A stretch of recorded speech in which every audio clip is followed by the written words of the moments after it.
آپ کو سن کر یہ حیرت ہوگی کہ میڈیکل سائنس میں آج سرطان کا علاج نہیں ہے، نہ سرطان الدم کا، نہ عام سرطان کا علاج نہیں ہے، لیکن آج سے 1400 سال پہلے نبی کریم صلی اللہ علیہ وسلم نے سرطان کے علاج کی طرف بھی ہماری رہنمائی کر دی ہے۔ حدیث اس طرح وان انس رضی اللہ تعالی عنہ ان ناسا اشتووا فی المدینہ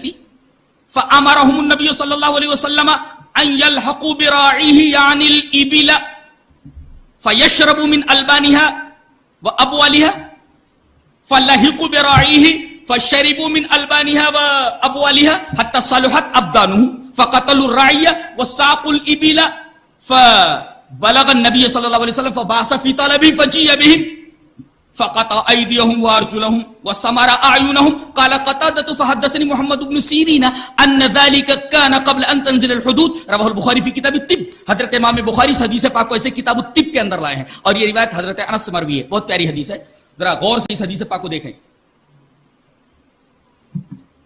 اکل اور ارینا یہ دو قبیلے ہیں، یہ دونوں قبیلے مدینہ سے تھوڑے فاصلے کے اوپر تھے۔ یہاں کے کچھ لوگ مدینہ آئے اور ان کو مدینہ کی آب و ہوا راس نہیں آئی، اس لیے کہ اندر کفر اور نفاق کا مرض بھرا ہوا تھا، مدینہ نے انہیں ریجیکٹ کر دیا، ان کو مدینہ کی آب و ہوا راس نہیں آئی اور ان کو یہ ایک عجیب و غریب بیماری لگ گئی۔ اطباء نے اپنی اپنی استعداد کے مطابق ان کا علاج کیا، لیکن کوئی بھی علاج کامیاب نہیں ہوا، مرض بڑھتا گیا۔ نبی کریم صلی اللہ علیہ وسلم تک یہ بات پہنچی کہ یہ جو دونوں قبیلے کے لوگ آئے ہوئے ہیں ان کو ایسا مرض لاحق ہو گیا ہے کہ تمام اطباء تھک چکے ہیں، کوئی دوائی کارگر نہیں ہو رہی ہے۔ تو نبی کریم صلی اللہ علیہ وسلم نے ان کو حکم دیا کہ مدینہ کے باہر جو زکوٰۃ کے اونٹ چر رہے ہیں تم لوگ جاؤ، وہاں پر زکوٰۃ کے اونٹوں کو چرانے والا ایک رائی موجود ہے، وہیں پر رہو اور اونٹ کے دودھ اور پیشاب دونوں کو ایک خاص کمبینیشن کے ساتھ ملا کر اس کو استعمال کرو، ٹھیک ہو جاؤ۔ یہ لوگ وہاں پہنچے، فشربوا من البانها وابوالها، لبن کی جمع البان دودھ ملک، اور بول کی جمع ابوال یعنی پیشاب، اس کا یورین،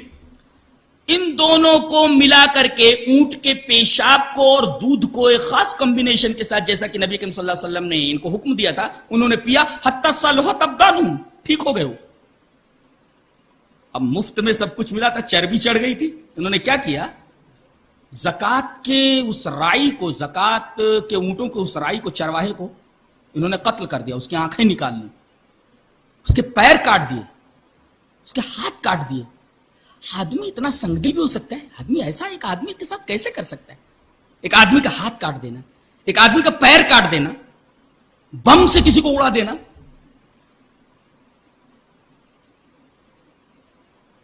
آنکھوں میں سلائی پھیر دینا، ایک انسان کے ساتھ ایسا کیسے کر سکتا ہے؟ لیکن انہوں نے کیا، فقتلوا الراعی، رائی کو انہوں نے قتل کر دیا، ہاتھ پیر کاٹ دیا، آنکھیں نکال لی، سلائی پھیر دی آنکھوں میں، اور اونٹ جو ہے وہ ہانک کر کے لے گئے۔ نبی کریم صلی اللہ علیہ وسلم تک یہ بات پہنچی، فبلغ النبی صلی اللہ علیہ وسلم، آپ نے حکم دیا ان کو پکڑ کر کے لاؤ، فبعث فی طلبہم، ان کی تلاش میں صحابہ کرام نکلے، فجیء بہم، ان کو پکڑ کر کے لایا گیا۔ نبی کریم صلی اللہ علیہ وسلم نے حکم دیا ان کے ہاتھ کاٹ دیے جائیں، ان کے پیر کاٹ دیے جائیں، ان کی آنکھوں میں سلائی پھیر دی جائے۔ یہ حدیث پاک ہے،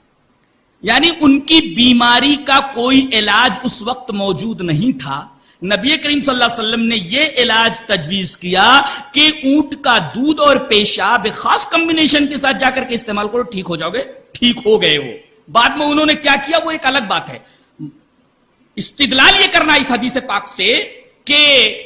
یہ جو آپ نے طریقہ علاج بتایا، یہ طریقہ علاج کارگر ثابت ہوا، اور آج ابھی 3-4 مہینہ پہلے اخبار میں آیا، غالباً ٹائمز آف انڈیا کا اور انٹرنیٹ پر بھی ہے، اس میں لکھا ہے کہ camels milk and urine to treat cancer, یہ ہیڈنگ ہے، camels milk and urine to treat cancer, یعنی اونٹ کے دودھ اور پیشاب کو ایک خاص کمبینیشن کے ساتھ استعمال کرنے سے کینسر کا مرض دور ہو جاتا ہے۔ یہ تحقیق ڈاکٹر فاتن ایک لڑکی ہیں، ایک خاتون ہیں، انہوں نے اس کو شروع کیا، اور یہ تحقیق جب آگے بڑھی تو دس research head started at Sharjah University and completed at the Cancer Institute in Baghdad. Baghdad کے کینسر انسٹیٹیوٹ کے اندر یہ تحقیق مکمل ہوئی اور وہ دن دور نہیں جب کینسر کا ایک تیر بہدف علاج یہ بازار میں آ جائے، اور انہوں نے اسی اونٹ کے دودھ اور پیشاب کے کمبینیشن کے اوپر تحقیق کی ہے، اور جلد ہی وہ دوا بازار کے اندر آنے والی ہے. یہ تحقیق شارجہ یونیورسٹی سے شروع ہوئی اور کینسر انسٹیٹیوٹ ان بغداد کے اندر یہ تحقیق مکمل ہوئی، اور مائس کے اوپر انہوں نے اس تحقیق کو مکمل کیا ہے. چوہوں کے اندر سرطان کے جراثیم ڈالے گئے اور اس کے بعد اس کمبینیشن کو انجیکٹ کیا گیا. انجیکٹ کرنے کے بعد یہ جو تحقیق تھی، یہ جو علاج تھا، turn to be 100% successful. سارے جراثیم مر گئے جو انجیکٹ کیے تھے مائس کے اندر. آج سے 1400 سال پہلے جناب محمد رسول اللہ صلی اللہ علیہ وسلم نے اس حدیث پاک میں کینسر کے ٹریٹمنٹ کی طرف اشارہ فرما دیا تھا. تو آپ ایک طرف خاتم الانبیاء ہیں تو دوسری طرف آپ خاتم الاطباء ہیں.